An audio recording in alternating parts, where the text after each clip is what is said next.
Hello everyone, Ron Johnson here from L.T.L Tutoring Central, and if you're looking for tips and strategies to help with your learning, you are in the right place.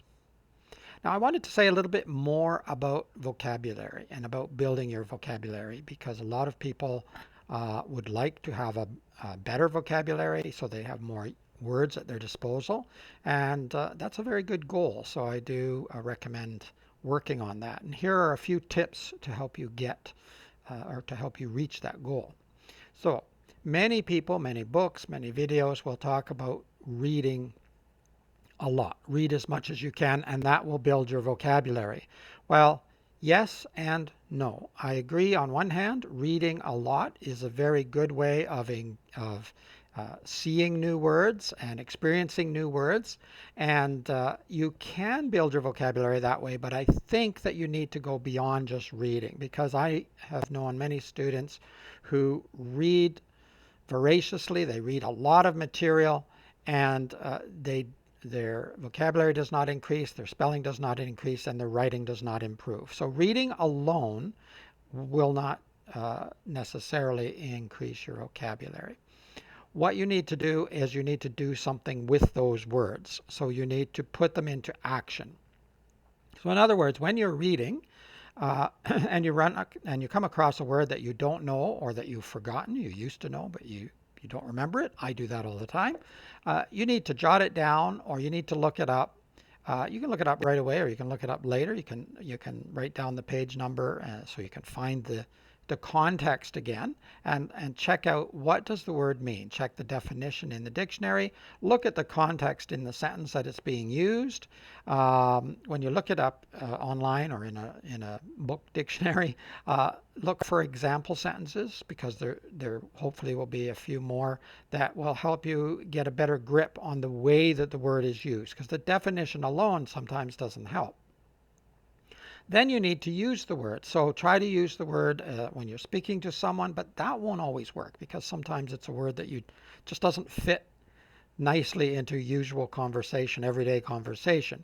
But try, some of them might, and also use them in your own writing. So you could be writing a diary or a journal. It might be just for yourself, but test it out. Try using the word a few times because the more you engage with it and do something with it, the longer you're going to remember it and the more you'll remember how it's used and when it should be used, etc. So do something with the word. Also, when you're reading, read a wide variety of material. Don't stick with the same author because if you have one or two favorite authors, you're going to find as you're reading, if you're reading several of their books, they will use the same vocabulary over and over again. And that is great for learning some of the words you didn't know before you started reading this author because he or she is probably going to keep using it. But it's not so good for widening out your repertoire. So you want to read different authors, different genres, different kinds of material because there's vocabulary that is used more in the sciences or more in the humanities or more in mysteries compared to science fiction, etc. So the variety is great anyway. It's the spice of life. That's the old saying. So try to read from different kinds of sources and different kinds of reading material. We talked about looking up words that you don't know. You don't want to look up every single word. If there's a lot of words in a particular text or novel that you don't understand, if you're stopping all the time, that's going to become frustrating. You're not going to enjoy the story or you're not going to enjoy the academic text as much. And you might even lose meaning because you're stopping too often to look up individual words. So pick and choose which ones you think might be the most useful to check out. And also if the author is using this word repetitively, then it would be a good idea because then you will understand not only this text, but probably many others if you know the meaning of the word. But while you're doing that, you can also set up a personal dictionary. And you could just use loose leaf paper or buy a little manual that has the alphabet already in it and set up the pages, in alphabetical order. And you can add words to it. Or, of course, on a computer or other device, you can set up a spreadsheet and that way you can organize the words alphabetically quite easily. And with the definitions, of course, and if possible, an example sentence or two again, so that a few months down the road or a few weeks down the road, or a few years down the road, you run into the word again. You think, I looked that up before. I don't remember. And you can do a quick check in your personal dictionary. So that's something you can do.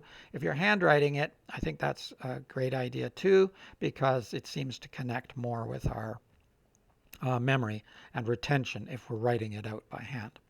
You can look at the origins of the word because the origins of words are very common. In other words, the Latin or the Greek is used for so many English words. So learning a little bit about where the word comes from and how it's changed over the years as well can help you get a fuller understanding of the word and how it's used today. But it can also help you to, if you come across another word that has a certain root or certain prefix, suffix, you may already be a little bit ahead because you remember, oh yeah, that other word that was had some of this came from the Latin and that's what this meant, etc.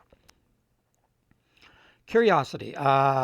Curiosity is really important, and that's hopefully why you're reading a lot and why you're reading a wide variety of material, because you're a very curious person. If you're not a very curious person, start working on being more curious. Try different things. You'll find that they're not as scary as you thought, and they can be quite interesting. You might even find a new interest that tops the one that you thought was your favorite interest. So be curious and keep looking, and it kind of applies to everything I've already said, because if you're very curious, you will be more willing to look up words, to learn about where the words came from, the roots, the suffixes, the prefixes, and how they've been used over time, because words do change. English as with many languages, is a living language and it's changing all the time. And we borrow words from other languages, and but they don't always mean the same thing in 2023 when I'm making this video compared to 40, 50, 100 years ago. You might think this is too much work. Why bother doing all of this work? I just want to read for pleasure. If you just want to read for pleasure, go ahead and read for pleasure. And there are times when I do that. I just read for pleasure. I come across a word I don't know or I don't remember, and I don't care. I just keep reading. But most of the time I have trouble just doing that, skipping over that. So I will jot it down. I might look it up later. But if I'm really focused and engaged at the moment, then I'm going to define that word now to help me understand the rest of the text, particularly if it is an academic text and I really want to and I really need to understand it.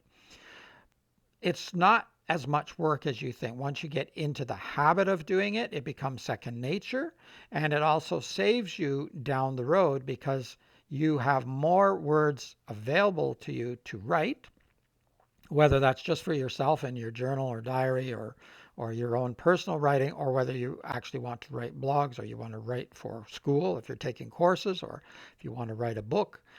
You'll have a lot more words at your disposal, a lot more words in your toolbox that you can draw from, and that will save you a lot of time because you won't have to keep going through and recognizing that this is very tedious and boring because you're using the same words over and over and over again, the same language. And so you have to change all of that.